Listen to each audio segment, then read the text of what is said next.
My name is Keyon Dooling. I'm a former MU Tiger and former NBA player. My time in Missouri, I feel like I became a man. I came to college as an 18-year-old child and left, I felt like I was a 20-year-old young man ready to take on the world. So my time at Mizzou was amazing. I think it was very disarming. My teammates disarmed me. I came in to college with a lot of baggage, a lot of anger, a lot of unresolved issues. And, that round basketball just really united our group. The guys kind of took me sledding and disarmed me, broke me down in order to build me up. So my teammates really helped my experience at Mizzou be a very rewarding experience. So getting drafted into the NBA was probably my most vivid basketball moment. I think all my basketball moments led me to that moment. I remember crying tears of joy. I remember not getting invited to the draft, so I always had a chip on my shoulder and kind of always navigated from an underdog perspective. Just to hear my name get called as the 10th pick in the draft, it was something that was life-changing for me and my family. So I played 13 seasons in the NBA for 7 different teams, 10 different coaches, and so there's a lot of turnover in our industry. But I enjoyed every second of it, even the hardships, even the times where where I didn't play much or where I had to go through injuries in my body. It all built character, and it's something that I'm so grateful for, and it still serves me today. Being able to be one of the 5,000 people who played in the great game of the NBA is something that I believe is an accomplishment. Poverty, provides a chip a lot of times, right? Basketball was an avenue for me to, one, get to college, to, get more education. But 2, basketball allowed me to, it was my job. I was able to earn from that skill set. But when you talk about baggage, it's those things that are unresolved that you never really deal with. You just kind of normalize trauma. You kind of normalize, some of the environments that we come from, and you kind of navigate from that place. Back in the 90s, nobody was talking about mental health and mental wellness. And so I didn't know what it looked like. I didn't know that I was a candidate and that I was experiencing some traumas that I were carrying with me. But, through that time, through therapy, through prayer, through a lot of great people sharing their stories, I was able to kind of get the courage to share mine. So I didn't find people that were willing to help because I wasn't ready for help. The biggest reason why I talk about my mental wellness is because I don't want people to have to hit rock bottom in order to do their work. I want them to start listening for some of the signals that your body sends you along the way. In my case, it was anxiety. It was something that I grappled with that I didn't understand. I just always felt uneasy, always felt inadequate, and I didn't really know the genesis or the origin of why I felt that way.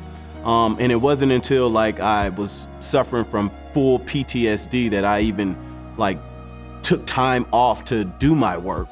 And so I spent some time in a facility. I didn't get my healing there, but I got my epiphany there. And I immediately went to therapy and kind of came up with my wellness routine. And I'm still kind of navigating from that place right now. Well, what I do to try and help others is, one, be vulnerable enough to share my experience. Talk about some of the things that I went through, some of the obstacles that I had to overcome, and some of the tools that I used to be able to navigate and get out of it. Therapy being at the heart of it. Connecting with my faith and my prayer life and my meditation life was a part of it. Having the love and support of your family and your community and the people who you surround yourself was a part of it. And I say a part because I think holistically we need all those pieces in order to make us whole. And so I don't think you can have one without the other. I think you need to holistically heal. That's physically, spiritually, emotionally, and mentally. So my book was pretty interesting. There was a disconnect between what I felt in my heart and what I could write on the paper. And so kind of being in this new age of technology, I decided to just speak it into Siri and let Siri just my words just kind of capture on through Siri in my notes. And then I corrected my notes. Another thing I did in the process is I went back to the place where I was abused as a child, went back to some of the landmarks of some of my traumas to kind of face them. And that was a really cathartic experience for me as well. Some brought smiles, some brought tears. But all in all, once we got through that process, we had a pretty nice book. So who is Keyon Dooling? I think the thing that makes Keyon Dooling who I am today is my experience, my life experience. I came from very humble beginnings, 2-parent household. I came from a community that was rich in community. It was a village approach. But also I grew up in the 80s, and there was the crack epidemic. There was a lot of violence and traumas that we experienced. And so I think who I am today is the man I always wanted to be. I think I'm a hard worker. I love my family. I love my faith. I love my community. I try and motivate, encourage, inspire others. And yeah, I'm still meeting new pieces of me. I think we're forever evolving as human beings. I believe that like the Compass Health Network, what they could do is like meet people where they are.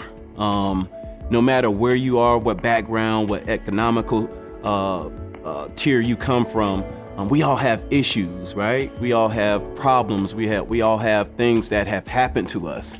And I believe that the biggest room in this world, the biggest room in our life is the room for improvement. And so I just believe that like with resources like Compass Health and that entire network, we can tap into improving ourselves and getting better, not instantly, but gradually doing the work to become the person that you want to be. You know, it's not how you start, it's how you finish. A delay is not a denial. So just because you might not achieve your goals or your dreams instantly doesn't mean that you can't work to gradually become who it is that you can become. And I also think you got to have a vision for where you want to go. I believe if you can close your eyes and visualize it, you can open your eyes and realize it and work towards those goals and those dreams that you may have for yourself.